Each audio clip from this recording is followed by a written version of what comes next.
بسم اللہ الرحمن الرحیم۔ السلام علیکم ناظرین، حضرت موسیٰ علیہ السلام کی مقدس لاٹھی کے ذریعے ظاہر ہونے والے بہت سے عظیم و شان معجزات ہیں جن کو قرآن کریم نے مختلف الفاظ اور متعدد عنوانوں کے ساتھ بار بار بیان فرما کر لوگوں کے لیے عبرت اور ہدایت کا سامان بنا دیا۔ آج کی اس ویڈیو میں ہم ایک پتھر کا واقعہ بیان کریں گے۔ یہ 1 ہاتھ لمبا 1 ہاتھ چوڑا چکور پتھر تھا جو ہمیشہ حضرت موسیٰ علیہ السلام کے جولے میں رہتا تھا۔ اس مبارک پتھر کے ذریعے حضرت موسیٰ علیہ السلام کے 2 معجزات کا ظہور ہوا جن کا تذکرہ قرآن مجید میں بھی ہوا ہے۔ اس پتھر کا پہلا عجیب کارنامہ جو در حقیقت حضرت موسیٰ علیہ السلام کا معجزہ تھا وہ اس پتھر کی دانش مندانہ لمبی دوڑ ہے، اور یہی معجزہ اس پتھر کے ملنے کی تاریخ ہے۔ اس کا مفصل واقعہ یہ ہے کہ بنی اسرائیل کا یہ عام دستور تھا کہ وہ بالکل ننگے بدن ہو کر مجمع عام میں غسل کیا کرتے تھے، مگر حضرت موسیٰ علیہ السلام گو کہ اسی قوم کے ایک فرد تھے اور اسی ماحول میں پلے بڑے تھے، لیکن خداوند قدوس نے ان کو نبوت اور رسالت کی عظمتوں سے سرفراز فرمایا تھا۔ اس لیے آپ کی عصمت نبوت بلا اس حیا سوز بے غیرتی کو کب گوارا کر سکتی تھی؟ آپ بنی اسرائیل کی اس بے حیائی سے سخت نالاں اور انتہائی بیزار تھے، اس لیے آپ ہمیشہ یا تو تنہائی میں یا تہ بند پہن کر غسل فرمایا کرتے تھے۔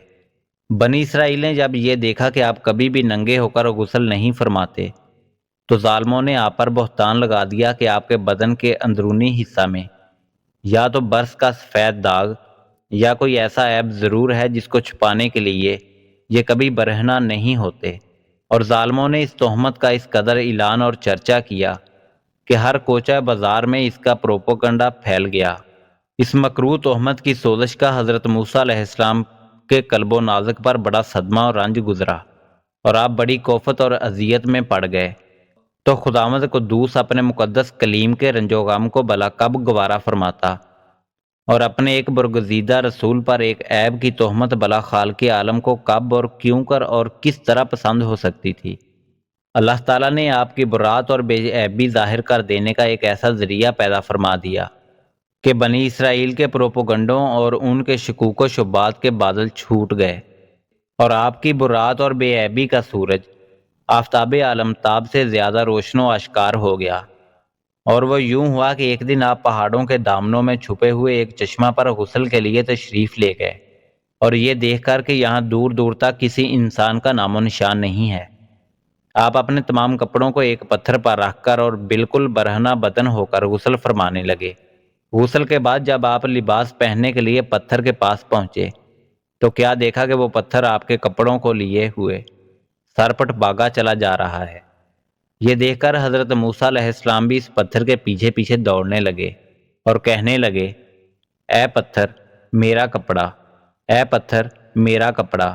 مگر یہ پتھر برابر بھاگتا رہا، یہاں تک کہ شہر کی بڑی بڑی سڑکوں سے گزرتا ہوا گلی کوچوں میں پہنچ گیا، اور آپ بھی برہنہ بدن ہونے کی حالت میں برابر پتھر کو دوڑاتے چلے گئے۔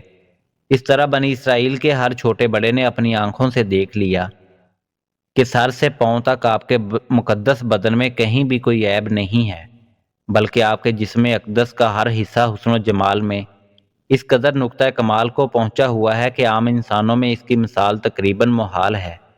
چنانچہ بنی اسرائیل کے ہر فرد کی زبان پر یہی کلمہ تھا کہ خدا کی قسم موسیٰ بالکل بے عیب ہیں۔ جب یہ پتھر پوری طرح حضرت موسیٰ علیہ السلام کی برات کا اعلان کر چکا تو خود بخود ٹھہر گیا۔ آپ نے جلدی سے اپنا لباس پہن لیا اور اس پتھر کو اٹھا کر اپنے جولے میں رکھ لیا۔ دوسرا معجزہ، میدان طیہ میں اس پتھر پر حضرت موسیٰ علیہ السلام نے اپنا عصا مار دیا تو اس میں سے 12 چشمے جاری ہو گئے، جس کے پانی کو 40 برس تک بنی اسرائیل میدان طیہ میں استعمال کرتے رہے۔ ناظرین، امید کرتے ہیں کہ آپ کو ہماری ویڈیو پسند آئی ہوگی۔ اللہ رب العزت آپ کا حامی و ناصر ہو۔